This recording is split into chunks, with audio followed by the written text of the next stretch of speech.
बच्चों अभी हम लोग 12 बॉक्सेस के मदद पूरे ट्रांसलेशन से होते हैं present indefinite, present continuous, present perfect और प्रेजेंट परफेक्ट कंटीन्यूअस। इसी तरह से पास्ट में पास्ट इंडेफिनिट होता है, कंटीन्यूअस होता है, परफेक्ट होता है और परफेक्ट होता है। ठीक है। फ्यूचर में भी फ्यूचर कंटीन्यूअस, फ्यूचर परफेक्ट और फ्यूचर परफेक्ट कंटीन्यूअस टेंस होता है। इन सबको कैसे पहचाने, क्या कहते हैं टेंसेस को कैसे पहचाने, हम लोग 12 बॉक्सेस की मदद से क्या करने वाले हैं, ये सारा कुछ एक ही वीडियो में कवर करने वाले हैं। ठीक है, चलिए देखिए ये 12 बॉक्सेस हैं। क्या है? 12 बॉक्सेस। आप ध्यान से देखिए 1 2 3 4 5 6 7 8 9 10 11 12 बॉक्सेस हैं। इन 12 बॉक्सेस से हम लोग सीखेंगे कि ट्रांसलेशन कैसे करें, इसको कैसे पहचानें। ठीक है। पहला बॉक्स प्रेजेंट इंडेफिनिट को रिप्रेजेंट करता है, पांचवा बॉक्स पास्ट इंडेफिनिट को, उसी तरह से नौवां बॉक्स 9th नंबर जो बॉक्स है वो फ्यूचर इंडेफिनिट टेंस को क्या करता है बच्चों, रिप्रेजेंट करता है ना। हाँ ध्यान दो बच्चा, एकदम ध्यान से देखिए। यदि हम लोग प्रेजेंट के पहचान की बात करें तो पहले सब्जेक्ट लिखते हैं, फिर वर्ब का फर्स्ट फॉर्म लिखते हैं। यदि सब्जेक्ट प्लूरल है तो वर्ब में यस या यस नहीं लगाते हैं। और कहीं जो सब्जेक्ट है वो सिंगुलर है तो वर्ब में यस या यस क्या करते हैं हम लोग जोड़ लेते हैं, उसके बाद क्या लगाते हैं, ऑब्जेक्ट लिखते हैं। ठीक। यदि सेंटेंस निगेटिव होता है तो हम लोग हेल्पिंग वर्ब डू या डज लगाते हैं। बेटा वहां बैठ जाइए, आराम से बैठिए। ठीक है।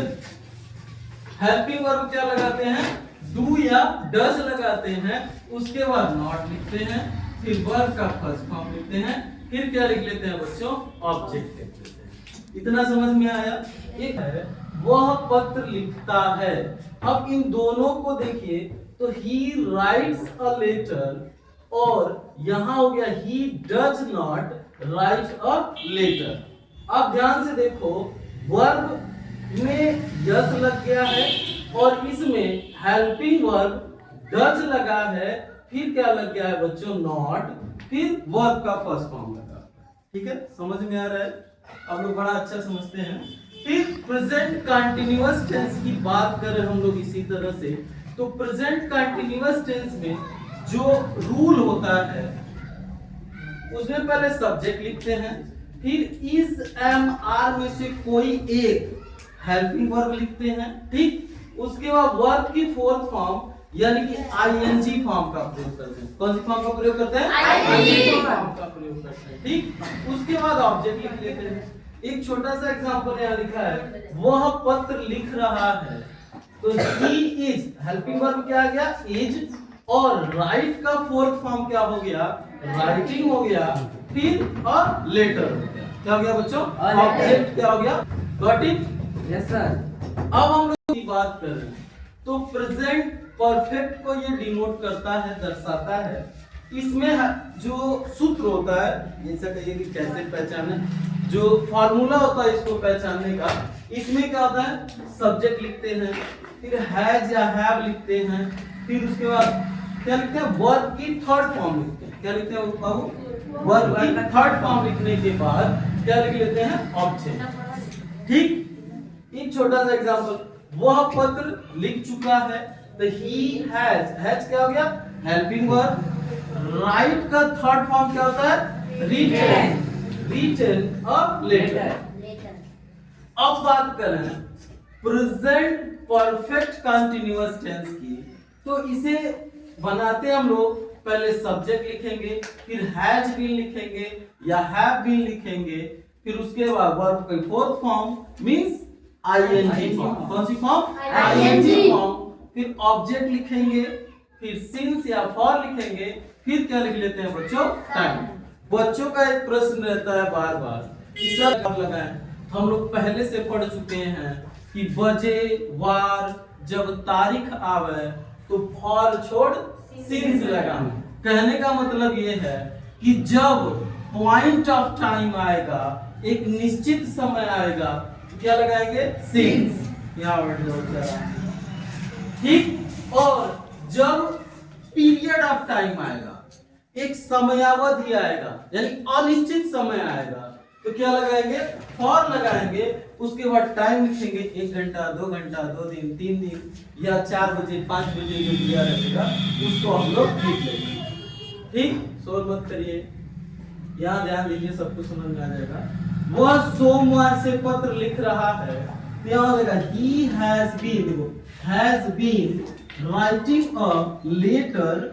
अब चूंकि सोमवार एक पॉइंट ऑफ टाइम है, निश्चित समय है, तो क्या लिखे बच्चों? सिंस मंडे लिखेंगे। इसी तरह से फिर बात करें पास्ट इंडेफिनिट की। किसकी बात करें बच्चों? पास्ट इंडेफिनिट की। तो पाएंगे अफर्मेटिव सेंटेंस होगा जब, तो सब्जेक्ट फिर वर्ब का सेकंड फॉर्म लिखेंगे, फिर क्या लिखेंगे बच्चों? ऑब्जेक्ट लिखेंगे। क्या लिखेंगे? ऑब्जेक्ट, ठीक। जब निगेटिव सेंटेंस होगा ना, तो इसमें एक हेल्पिंग वर्ब आ जाता है, जैसे इसमें डू या डज आ जाता है ना, उसी तरह से पास्ट इंडेफिनिट में क्या आ जाता है? डिड आ जाता है। चूंकि डू का जो पास्ट फॉर्म होता है वो क्या होता है? डिड होता है, इसीलिए इसमें क्या प्रयोग हो जाता है? डिड। फिर इसके बाद क्या करते हैं? नॉट लगाते हैं, फिर वर्ब का फर्स्ट फॉर्म लिखते हैं, उसके बाद ऑब्जेक्ट। यहाँ दिया है वह पत्र लिखता था, he wrote a letter, verb का सेकंड फॉर्म लगाया। और जब निगेटिव सेंटेंस हुआ तो he did not write a letter। यहां देखिए हेल्पिंग वर्ब क्या लगाए हम? डिड लगाए। क्या लगाते हैं बच्चों? डिड लगाते हैं। हाँ बच्चा समझ में आ रहा है? आगे पास्ट कंटिन्यूअस टेंस की बात करें तो इसमें सब्जेक्ट लिखेंगे, वाज या वर लिखेंगे, फिर वर्ब का फोर्थ फॉर्म लिखेंगे, फिर क्या लिखेंगे? ऑब्जेक्ट। वह पत्र लिख रहा था, he was writing a letter। इसमें हेल्पिंग वर्ब was हो गया, वर्ब की ing फॉर्म राइट का क्या हो गया? राइटिंग हो गया। राइट का क्या हो गया? राइटिंग हो गया। धीरे से जाके बच्चा यहीं बैठ जाओ, इसको यहाँ बैठो,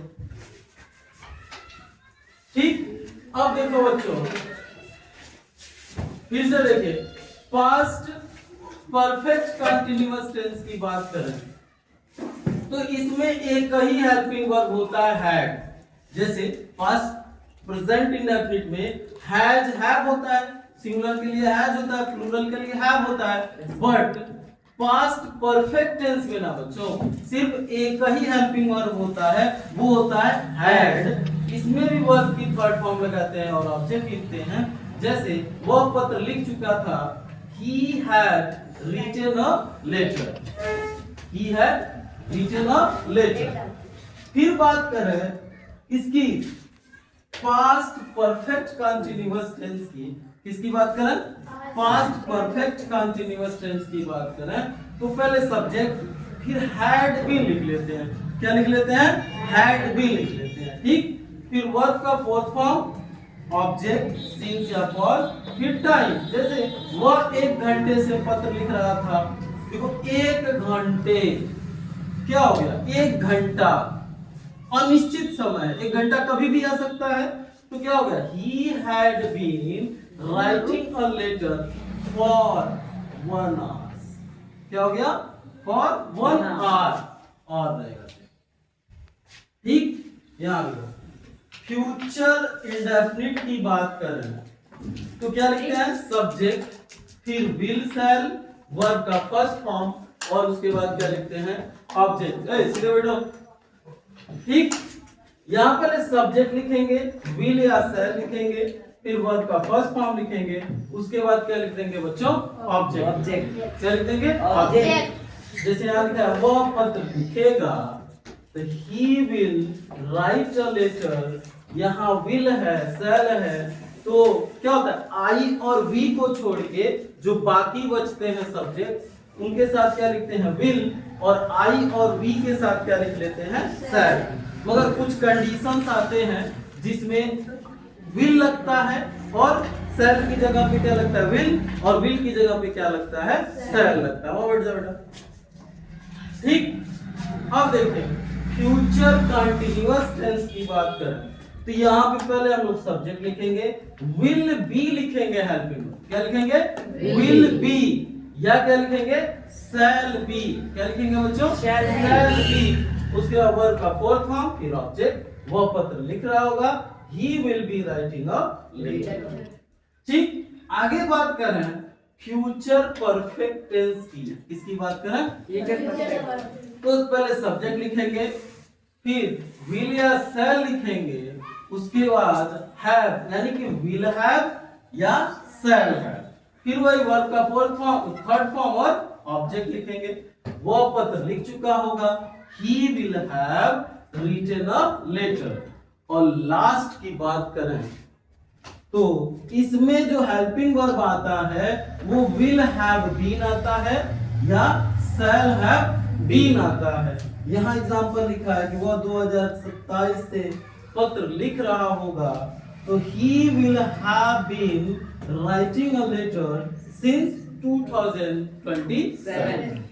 तो आप लोगों ने देखा कि 12 बॉक्सेस की मदद से हम लोग कुछ ही समय में पूरा ट्रांसलेशन कवर किए। Thank you.